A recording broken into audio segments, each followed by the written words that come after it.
The countdown is on for the announcement of the Galaxy Z Fold 6, Samsung's next full-size foldable. We are excited to see if Samsung is able to climb back to the top of the best foldable phones list now that its rivals are producing awesome folding phones of their own. The new Galaxy Z Fold 6 is tipped to feature a wider yet thinner design as well as a new Iron Flex display panel that should be more durable. You can also expect the latest Snapdragon 8 Gen 3 chip, which should bring better performance and longer battery life, and all the same Galaxy AI features on the Galaxy S24 series, plus hopefully some new ones. Here is all the Galaxy Z Fold 6 rumors so far. That said, we might have a more robust foldable. Samsung appears to have trademarked the term Iron Flex, which refers to a foldable OLED display panel.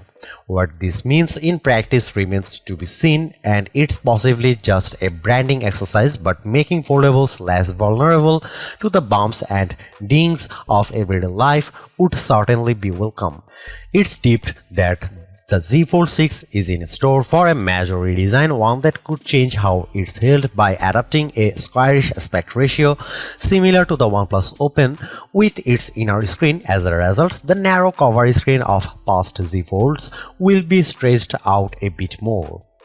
If that wasn't all, another leak suggests that the Z Fold 6 will be getting a bit of a design refresh. According to Ice Universe on Twitter or X, the phone will offer a wider design and more pointed edges closer to a true 90-degree angle.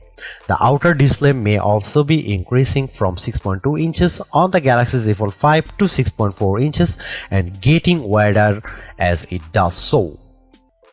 We are approaching the final months before the Samsung Galaxy Z Fold 6 launch, especially if the earlier than usual release date rumor is to be believed. What we have heard up until now suggests a phone with a set of solid, if iterative, updates. Whether that's enough to get people to buy one over the soon to be reduced previous generation is another matter. A lot depends on how significant the AI tricks turn out to be in everyday use and whether Samsung has some big upgrade that we are yet to hear about. A lot can change between now and July after all.